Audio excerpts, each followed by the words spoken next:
Comment balayer ce vent de panique? Par l'apprentissage.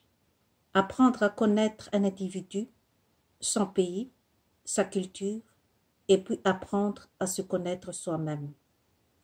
L'intégration, essayer de s'intégrer dans la société qu'on a choisie. L'immigration est un choix personnel qui comporte de nombreuses responsabilités. L'esprit d'ouverture de la part du pays accueillant. Si un pays ouvre ses portes à des immigrants, c'est parce qu'il a besoin d'eux. L'inverse est aussi vrai pour les immigrants. S'ils ont décidé d'immigrer vers un autre pays, c'est parce qu'ils ont besoin de ce nouveau pays. L'anticipation du choc culturel. Savoir s'orienter vers l'apprentissage de l'autre et apprendre de ses erreurs. En résumé, l'immigration est un art de vivre qui repose sur un esprit de découverte, de créativité et de recherche personnelle. Elle doit devenir une expérience enrichissante pour la personne qui l'a vécue ou qui est en train de la vivre ou qui projette de la faire un jour. Quel que soit le travail que vous effectuez dans le pays d'accueil, gardez à l'esprit que vous êtes une personne précieuse et utile pour le pays, que vous devez toujours entretenir votre estime de soi afin d'être en harmonie avec votre entourage. C'est là le but. Si vous agissez de la sorte, vous ne serez pas perdant.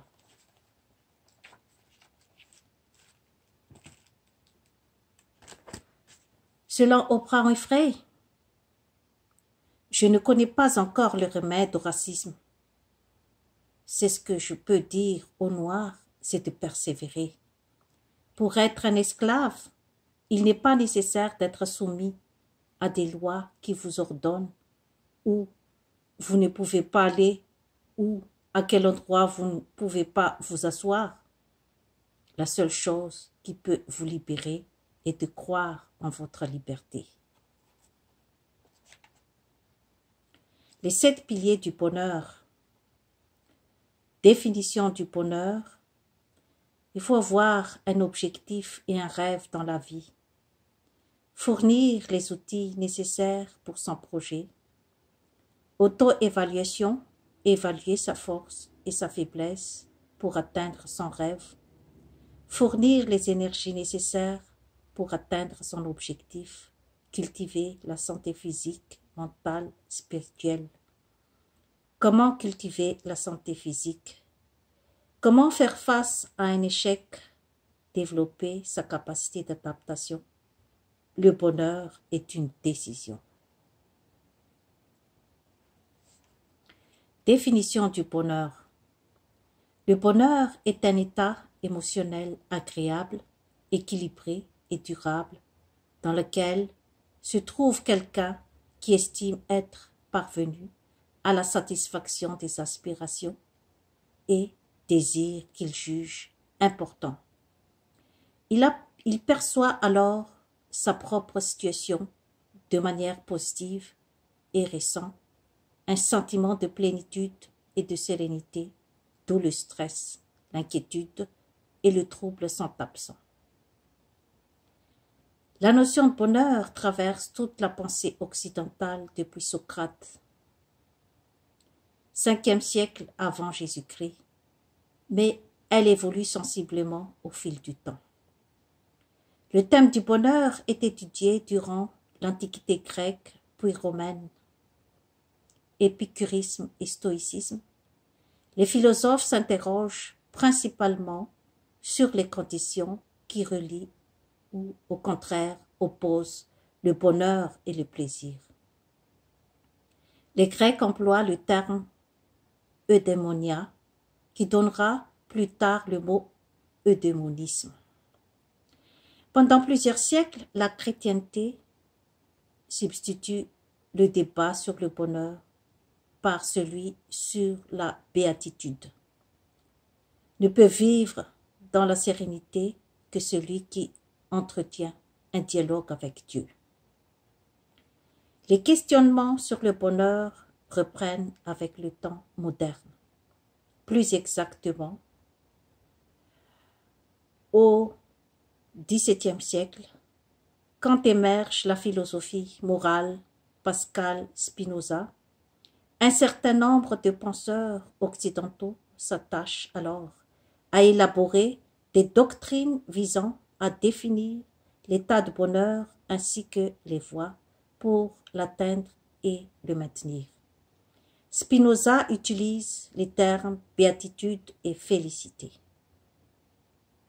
À partir de la fin du XVIIIe siècle, époque des Lumières, et l'avènement de la démocratie moderne, les questionnements se focalisent sur l'articulation entre bonheur individuel et bonheur collectif.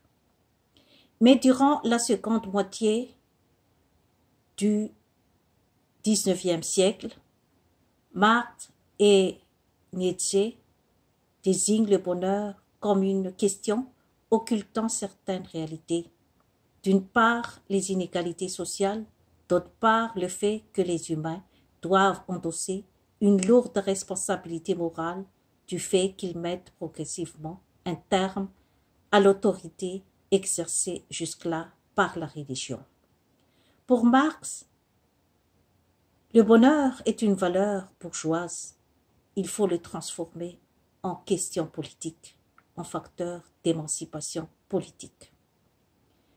Pour Nietzsche, le bonheur consiste en une force vitale qui pousse tout être vivant à étendre son pouvoir sur ce qui l'entoure. Au XXe siècle, les sciences humaines, essentiellement la psychologie et en sociologie, prennent le relais de la philosophie, mais après les ravages causés par les 2 guerres mondiales et la découverte des champs d'extermination, peinent à conceptualiser la question du bonheur. D'autres mots surgissent alors et reviennent de façon récurrente. Paix et droit de l'homme. La psychanalyse révèle que ce qu'on entend généralement par bonheur provient d'une volonté inconsciente et quasi-compulsive de concrétiser et pérenniser l'ensemble des désirs, au point que les humains finissent par considérer ceci pour les besoins.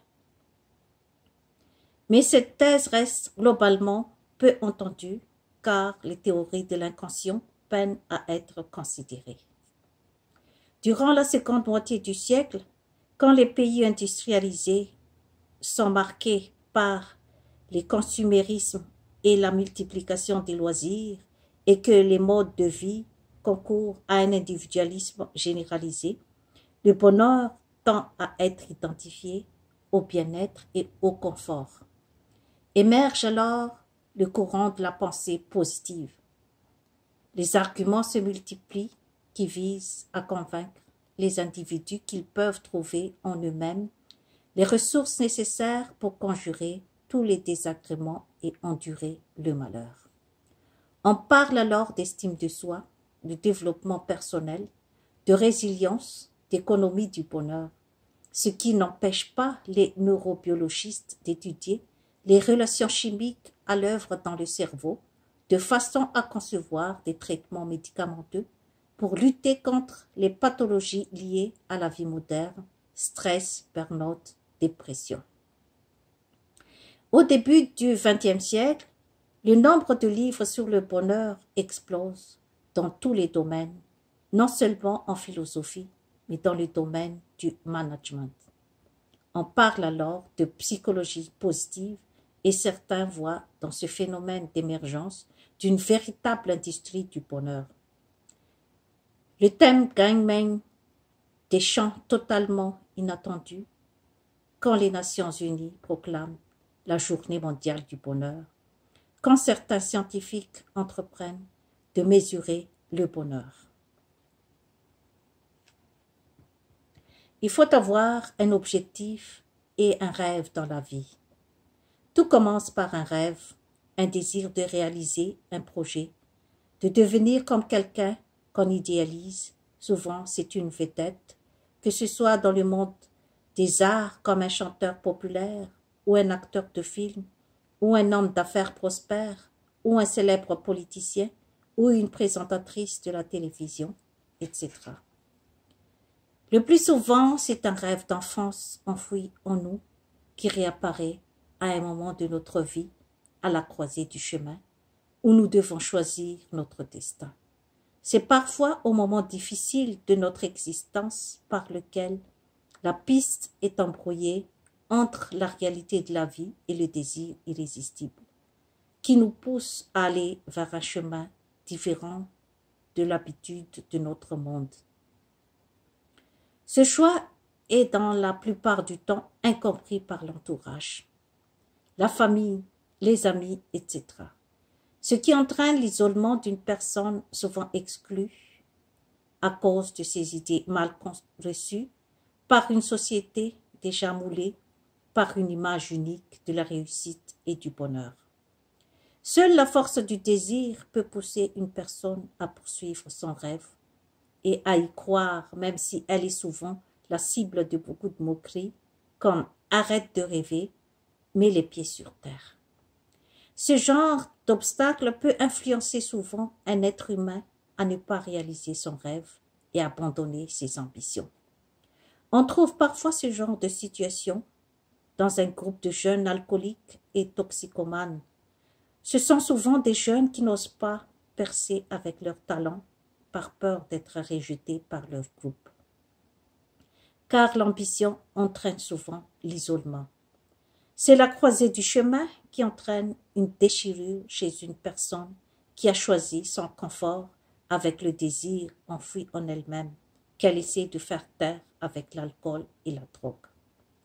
Pour poursuivre son rêve, il faut quitter sa zone de confort et être prêt à une grande aventure que la plupart du temps, la personne est seule à croire en elle-même au début du scénario. Il faut savoir que les fans se forment toujours après le succès. Mais n'oublions pas que votre premier fan, c'est vous-même. Pour pouvoir poursuivre son rêve, il faut le désir, la croyance, la persévérance, l'amour. Fournir les outils nécessaires à son projet. Avant de commencer un projet, il faut faire une évaluation de notre force et de notre faiblesse par rapport à l'ampleur de la démarche pour atteindre notre objectif. Notre évaluation doit se baser sur nos talents, notre savoir, savoir-faire et savoir-être, ainsi que nos acquis. Le vrai talent est souvent génétique, mais il faut savoir le réveiller au plus profond de nous par des habiletés lors des apprentissages ou les créativités. Pour chaque individu, il y a toujours un talent qui se cache, même chez monsieur tout le monde, mais la plupart des gens ne savent pas comment exploiter ce trésor enfoui au plus profond d'eux-mêmes. Travailler avec des personnes ressources est absolument indispensable pour réaliser ces projets.